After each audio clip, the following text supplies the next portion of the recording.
So I wanted to respond to Bathsheba.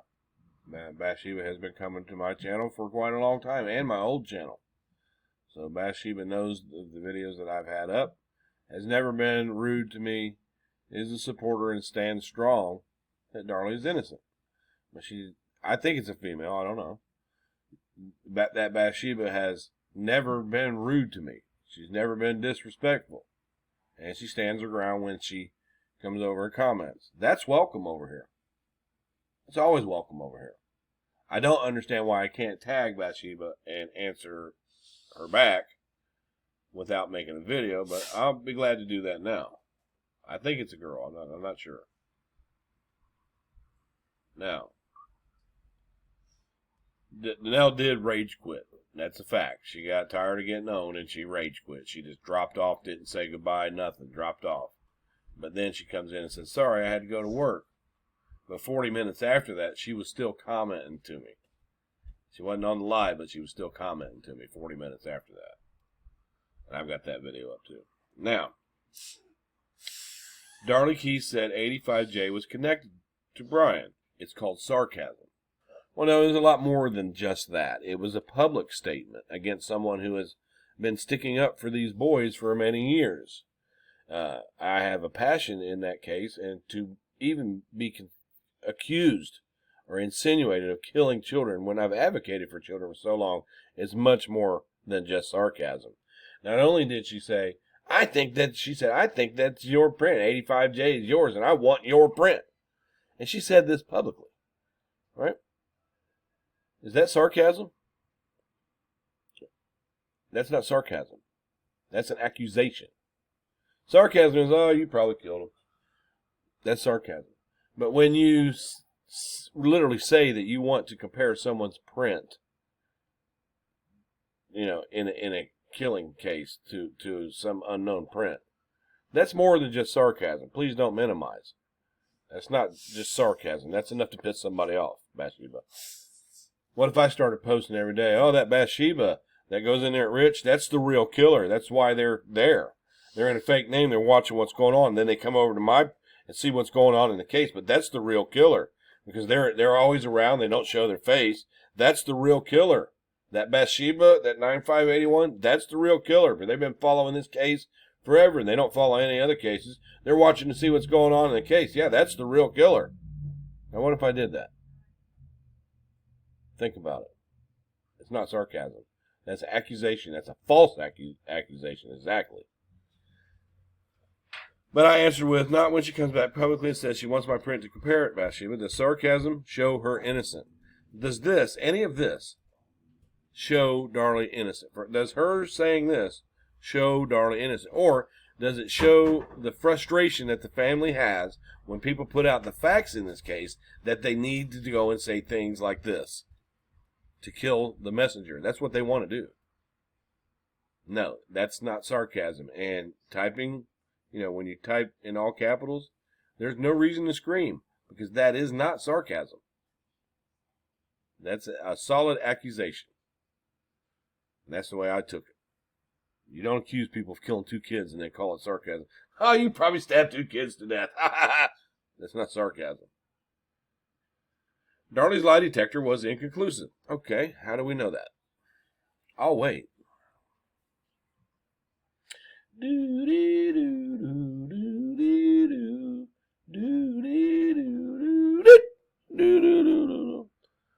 What is? We don't know that.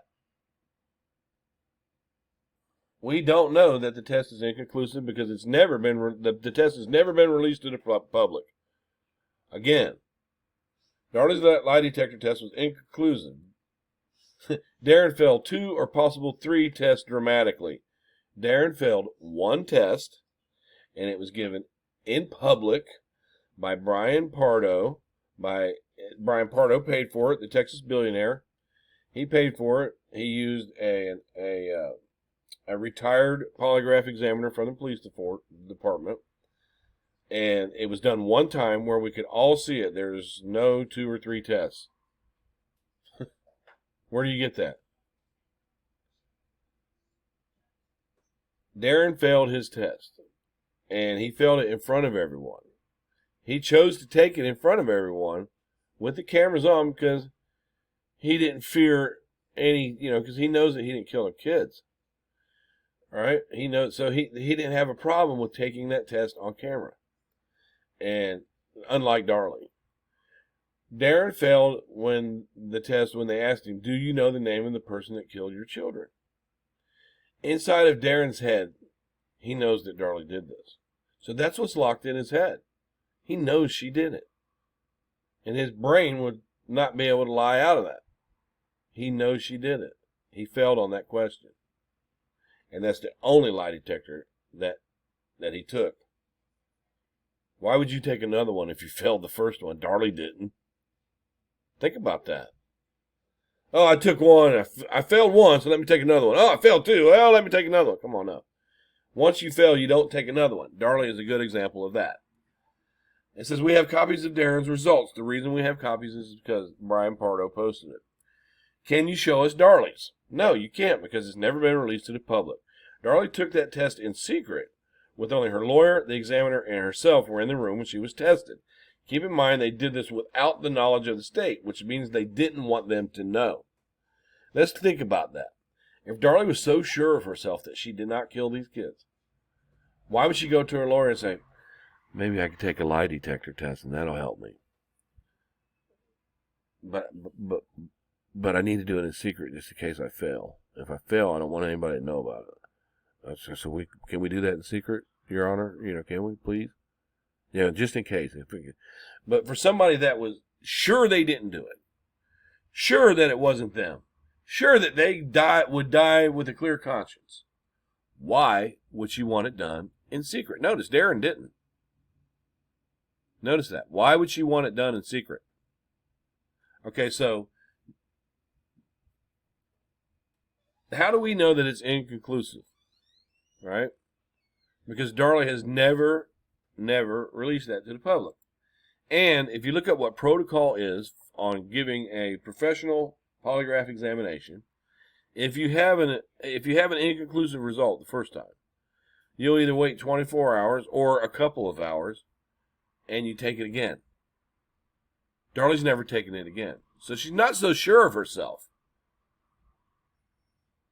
She's never done it again, and she's never released those to the public, and she wanted to do it behind the people's back, and her mother came on TV and said she never took one. She lied right to Robert Riggs, who was asking her, why did your daughter, why didn't she tell you she took a test? And Darlie Key was caught. So they tried to do all that real sneaky, just in case she didn't get a passing result. Because if she got a passing result, I can guarantee you that you would see nothing but the written result, passing result, all over the internet to this day. Just like that old fake-ass letter that was written to Darlie from her attorney, where they say that she was offered a deal for life and she turned it down and all that good shit. You notice that we see that everywhere. Even though that letter was mailed to Darlie, it was mailed to Darlie and went into the prison. Right? Darlie said, I don't need to keep this like I do all my other mail. Let me put this out so everybody can see what a good, strong, innocent person I am. When the fact of the matter was, she was never offered a deal. Never. By the state. But we sure got to see that letter. Right? How come she doesn't put out her inconclusive test results? And how come she doesn't do it again? Right? Because she knows better. You got to think before you make comments like this. This is my thinking. It's logical. No. That's incorrect. So let me move on down here. And with respect, Bathsheba, Darren is the one who put the gun to his head when Darlie previously threatened to leave him. All right? Okay. Where is that discussed in testimony? So there was trouble in the marriage? Because Darlie never mentions that. She says they had a wonderful marriage in court. People who have wonderful marriages don't threaten to leave. Consider this. Could Darlie actually take the boys and leave? No, she could not. She had no prior job experience, but with her husband's company.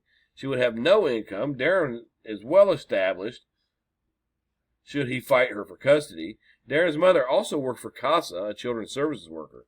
Darlie wouldn't have a chance at full custody.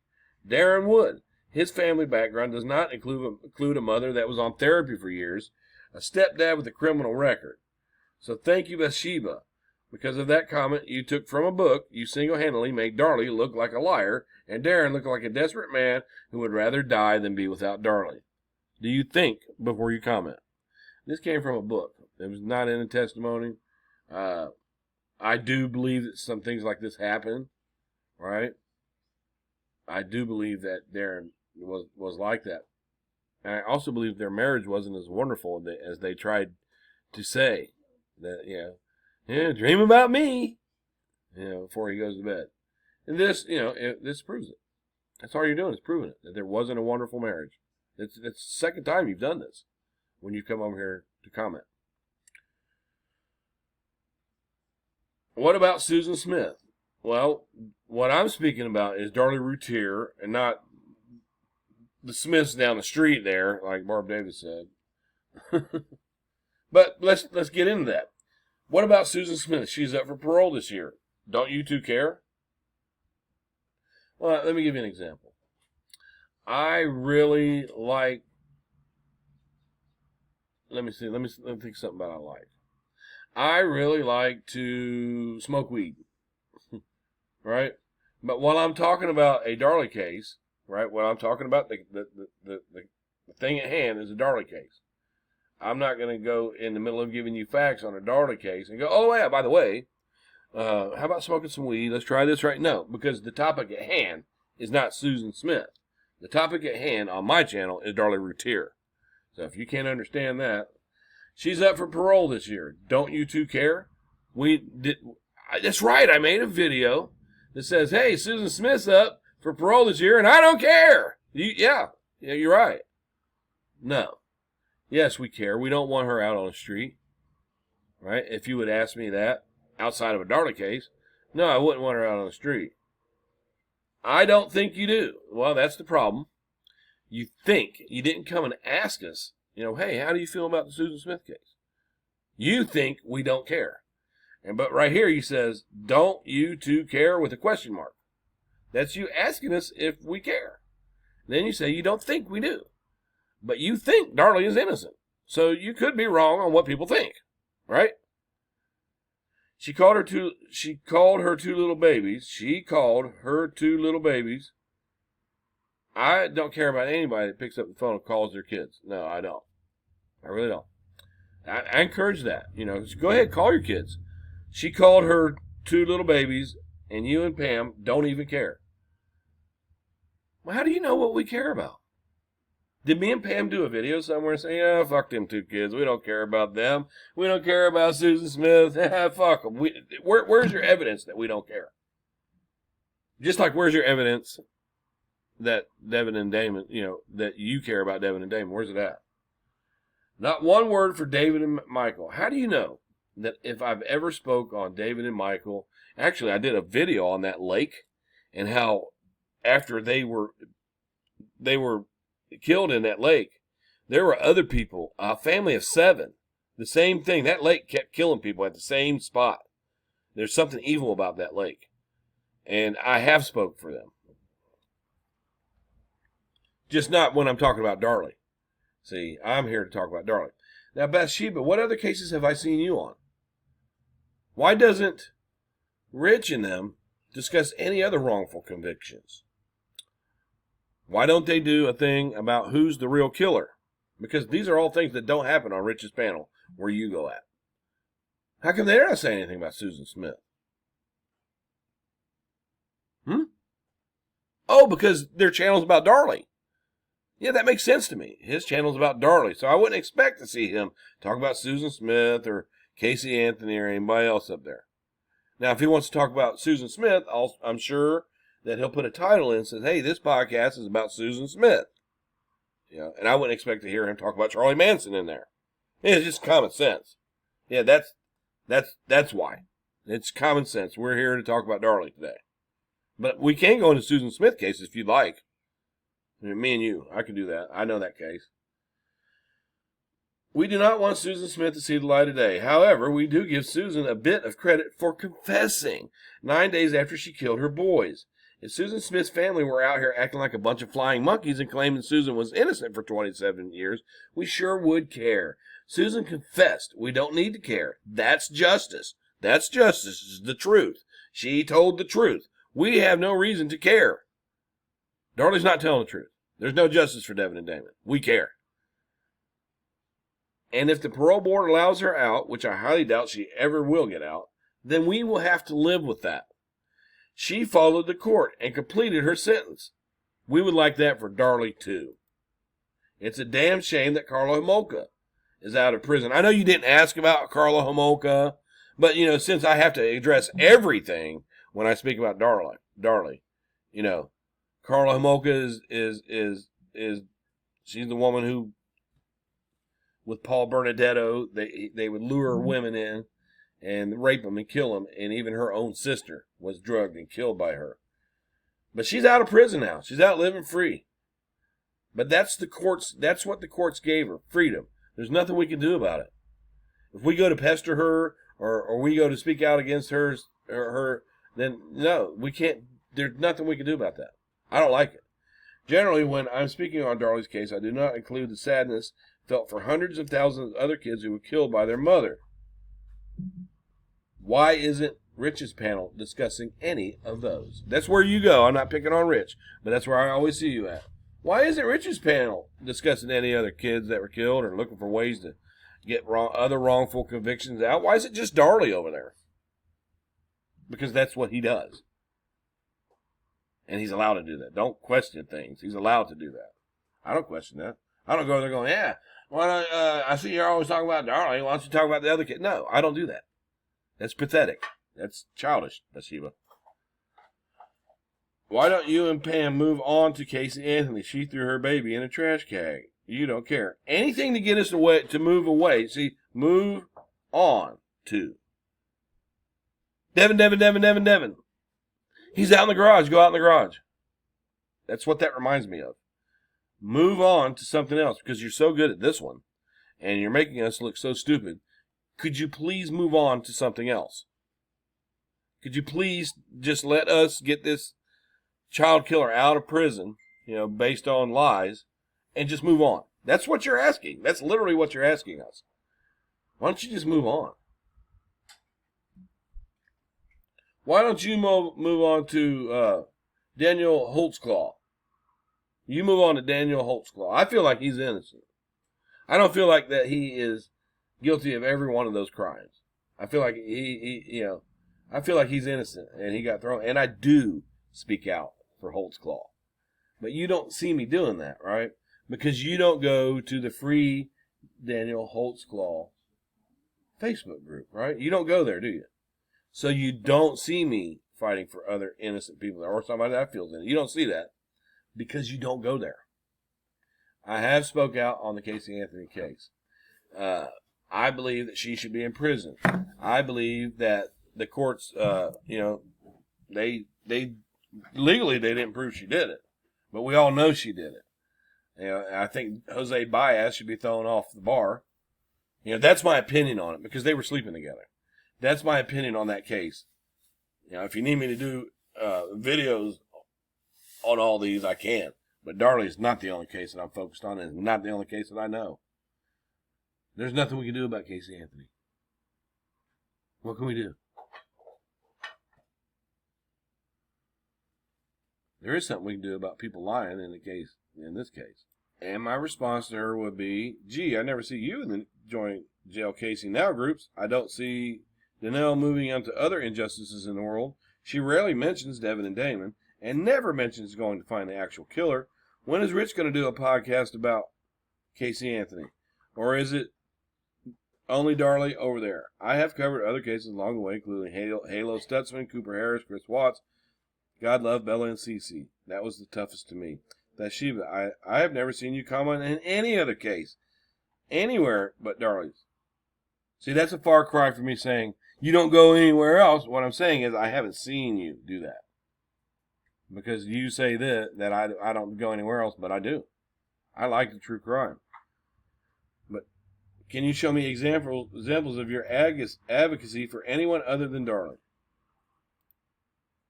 Because I can sure provide you with my efforts in other cases. Why only Darlie, you guys? Now, for some reason, Bathsheba is more than welcome to my channel, and I will answer her. I'll try not to be sarcastic. I don't feel like she's ever been sarcastic. But for some reason, I can't click on her names to reply to her, so I'm doing it this way, right? That's my reply to Bathsheba. And this is perfectly normal, right? This is an adult way to debate a case. You know? This is adult. I have no bad blood with Bathsheba. Bathsheba has never... I see them getting insulted over there, which is fine, because that's what they did. She makes comments about me over there, which is fine. That's not my channel. She doesn't come over here and do that. These questions are respectable. I mean, they're reasonable. And if any supporter comes over and does this, any supporter, even that Miss Lohman, if they come over here and you talk to me like a normal person, then you won't get the wrath of me. If you're not out here going, he abuses his kids and he harasses me and blah, blah, blah, blah, you're going to get the fucking wrath of me like Danelle's going to. That bitch is going to get the wrath of me. Every fucking thing she says that's a lie, I am going to parodize it. And eventually people that she's been telling this to, they're going to come to my channel and they're going to see every one of her lies. It's going to happen. I'm telling you. Right now I'm not getting a whole lot of views, but they are getting bigger. They are getting bigger. If Danelle said on her channel to her fans and followers, hey, this guy BryanSt.John, that guy, he's the one that's been harassing me and doing all this. If she did that on her TikTok channel, people would come and look. That's why she doesn't mention my name. And because if people from over there come and look and see her bullshit and can see me clearly showing that she's a fucking liar, and it's going to happen. It's going to happen. Eventually my channel is just going to all of a sudden, watch, it's the way it did last time. I had hundreds of thousands of views. And I'm not interested in popularity. I'm not interested in views. I do want views. I do want people who sat over there and saw Danelle lie come over here and see the truth. But I'm not here to get famous or anything like that. I am here because I feel very strongly about this case, and this is my platform to speak on it. And that's what I'll do this. It's not a fucking hobby. It's something that I feel passionate about. Just like Danelle feels passionate about serving people. So she's a nurse. And that's a great profession for somebody to be in that feels like that they love everybody else. So I don't know when Danelle will be quitting.